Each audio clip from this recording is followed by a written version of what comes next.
Thank you. Thanks to Stop the War for inviting me. I visited Libya twice over the past 6 months of the crisis. The first time I was on a peace mission, and the second time I was a correspondent for Press TV, and I also did some reporting for Russia Today. I left just after the so-called fall of Tripoli, and I was there during that horrendous week of the fighting in Tripoli. Dan's I think really well contextualized how the war in Libya is a war on Africa, but I'd just like to add something. Dan mentioned how NATO have been targeting the over 100,000 soldiers in Libya, but there were also thousands of ordinary men and women. There were a lot of women who volunteered since the beginning of the crisis to defend their country, and they were armed by the government. And during that week in Tripoli when the fighting began, I witnessed how ordinary men and women took up the weapons that they had been trained to use during that 6 months to defend their country. So I'm going to, as a journalist, I'm going to talk a little bit about the role of the media, and this has been an incredible media war. Dan alluded strongly to the criminalization of the Libyan government and Gaddafi. So the media said that thousands of people were about to be killed in Benghazi, but they never showed us any evidence. They said that 6,000 people had been killed by the government. Human rights organizations have confirmed that approximately 250 have died from both sides. They said that the Libyan government was attacking its own people from the air, and Russian intelligence satellites have since shown us that this was impossible. They said that the government was hiring mercenaries from elsewhere in Africa. They never showed us the evidence. Instead, we saw the videos of black Libyans and other black Africans being lynched in public squares by NATO's ground troops, the rebels, with scores of people filming on their mobile phones and Western special forces looking on.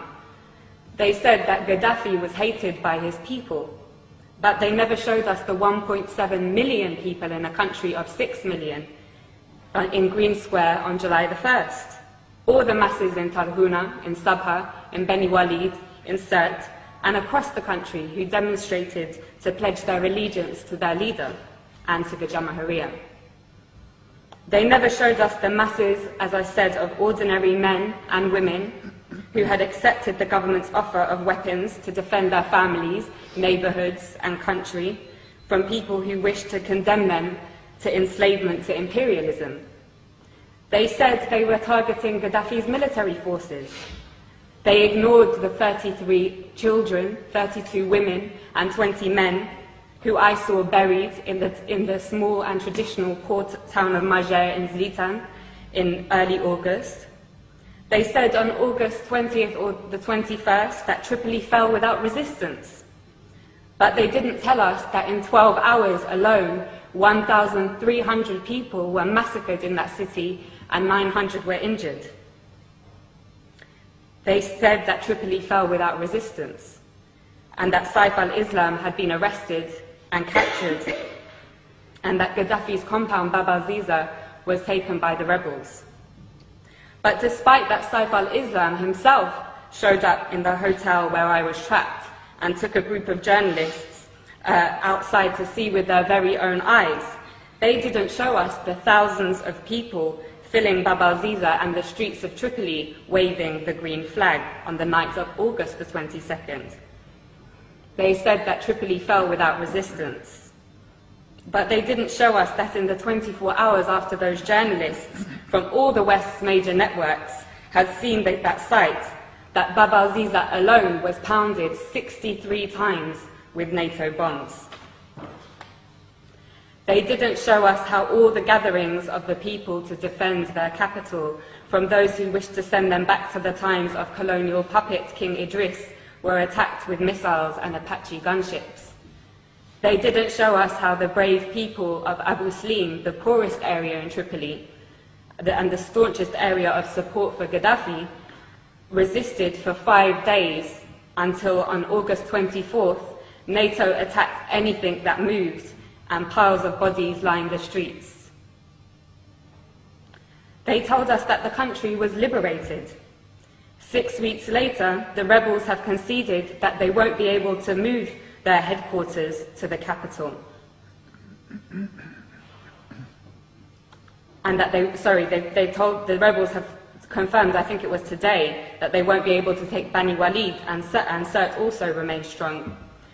So, Gaddafi, mass murderer, hated by his people so much that they would beg NATO to bomb their own country, hated so much that the capital city fell without resistance. Or NATO, mass murderer, killing the Libyan masses because they would die for their leader, just like in Tripoli. I know which one we have mountains of evidence for. In fact, there is so much evidence that even the Conservative Party's own mouthpiece, The Telegraph, has been unable to hide from it.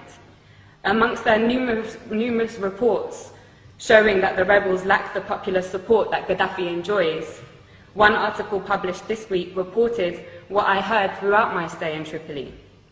A resident of Sirte, Susan Farjan, said, "We lived in democracy under Muammar Gaddafi. He was not a dictator. I lived in freedom. Libyan women had full human rights. It isn't that we need Muammar Gaddafi again, but we want to live just as we did before." In the same article, 80-year-old Mabruka says, "Life was good under Gaddafi. We were never afraid." Again, in the same article, another elderly lady says, "They are killing our children. Why are they doing this? For what? Life was good before." And yet another says, "Everyone loves Gaddafi, and we love him because we love Libya. Now the rebels have taken over, we might have to accept that. But Muammar will always be in our hearts." The spectacular U-turn of Al Jazeera, from being a somewhat critical voice of imperialism's wars of aggression in Iraq, Afghanistan, and Palestine, to being an open facilitator of the same aggression against Libya, Syria, and even now the progressive nations of Latin America, was perhaps the greatest propaganda trick I have seen in my lifetime. Co-opting the support of their faithful Arab viewers in the West, whose voices garnered particular prominence during the fashionable so-called Arab Spring, was an important move in order to get all progressive circles in the West to join in the essential criminalization of Gaddafi, when those very circles should have, in contrast, been elevating the status of the not-so-fashionable Libyan Jamahiriya and learning from it. Now all cards are on the table. Al Jazeera's Director General Wada Panfar has resigned following the release of WikiLeaks cables, which revealed he has been taking orders from none other than the CIA. He has been replaced by a member of the Qatari royal family, which has been heavily engaged in the war against its fellow Arab brothers and sisters in Libya. But despite the role of Al Jazeera being clear as day now, it continues to get away with the same tricks of tugging on the liberal heartstrings of westernized audiences with its stories about how people in sovereign states of the global south's greatest tragedy is their lack of Western democracy, never mind that it has failed in the West. But despite Al Jazeera's interest in championing this ideology is obviously straightforward. It hosts the United States' largest military base in the Middle East, CENTCOM, and they are, of course, close friends. Leaving the Rixos Hotel, where I had been trapped for 5 days, was the most surreal and probably the worst day of my life. It was a bad day. The safe, secure, welcoming city, full of life and warmth that I had driven through days previously had transformed.